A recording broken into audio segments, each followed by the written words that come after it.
Marina was selling her house in order to move in with the love of her life. And yet she was sad.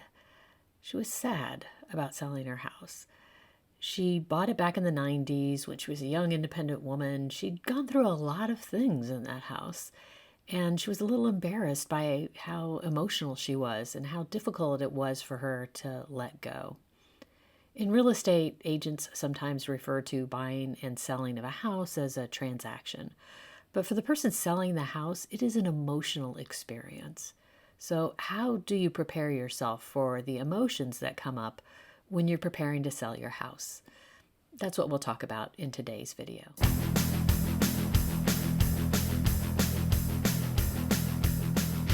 Hi, I'm Kelly Vandever. I'm a real estate agent in the Alpharetta, Georgia area with Keller Williams, North Atlanta.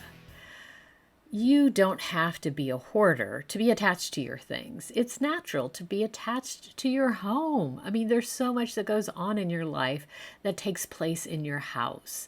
And think about all the expressions we have. Home sweet home. Home is where the heart is. Our home is our castle. Of course, when you go to sell your home, it's going to be an emotional time. In this video, I want to share 3 times where those emotions start to get to you, especially as you're getting ready to list your house, and give you a few tips on what you can do in order to get through some of those challenging times. But first, let's talk about your goals. There's a reason you decided to make the move.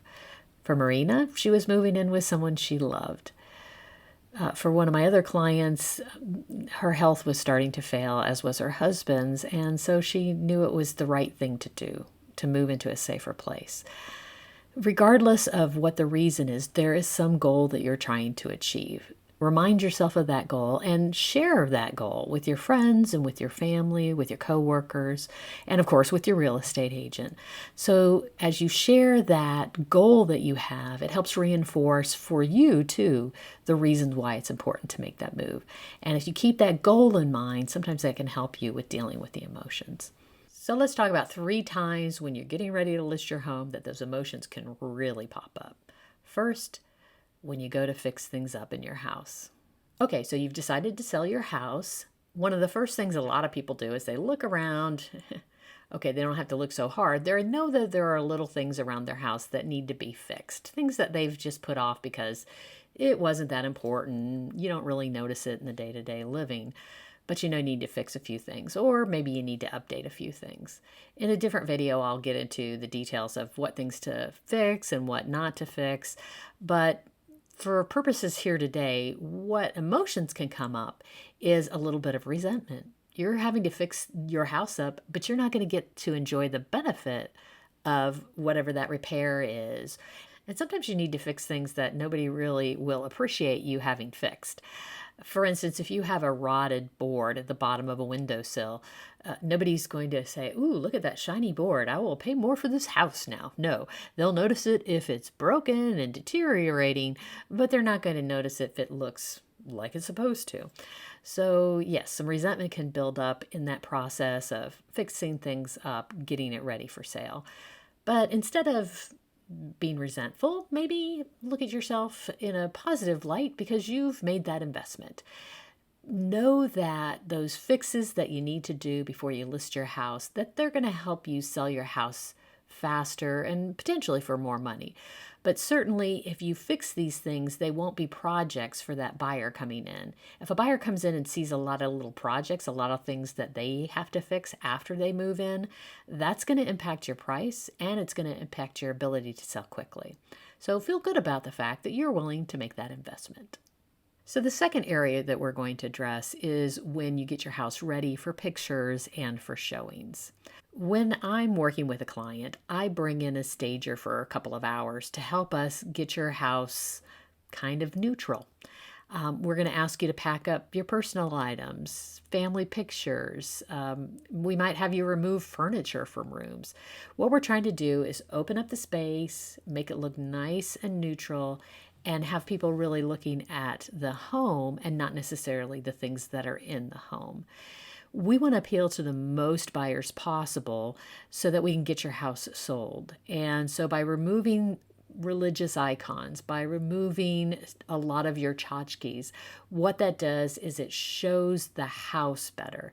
People aren't wondering, oh, what books are these people reading? I wonder what kind of people these are. No, they're looking at the house and they're thinking about how they could make it their home and envision their things in your space. So it may feel a little icky because you feel like they don't like my decorating style or they don't like my personality. But that's not what we're trying to do there. What we're trying to do is appeal to the most people to help get your house sold. One way to look at it from your perspective is you've got to pack this stuff up anyways. So let's go ahead and start putting it in boxes now. And that way we're appealing to more buyers, but you're getting a head start on your packing. Maybe that'll help make it a little less emotional for you. And finally, the last area where emotions can come into play is when you are getting ready to list your house, the chores can seem overwhelming. Whether it's fixing things up or packing things away or trips to the dump or phone calls to relatives. Do you want grandma's settee? There's a lot that needs to get done. And not to mention the questions that your real estate agent's going to ask of you. So to deal with all those overwhelms, take a deep breath. You've probably done this before.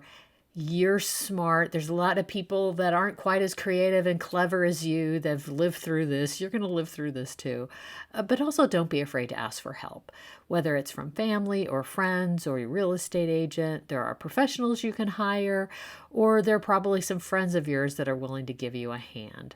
So you can do this. Start making your list, ask for the help, and know that if you just start chipping away at things, eventually everything will get done. There are more emotions that you'll go through when you get an offer and after you're under contract. We'll talk about those in a different video. But for now, be proud of yourself that you're making that investment to sell your house. Feel good about the fact that you're starting to pack things up and getting ready for that move. And ask for help. Have confidence in yourself. You're going to get through this too. And if all else fails, remember the bigger picture. What's your goal? Why are you moving? And let that be a motivator to keep you going. I hope you found this video helpful in making your move easier.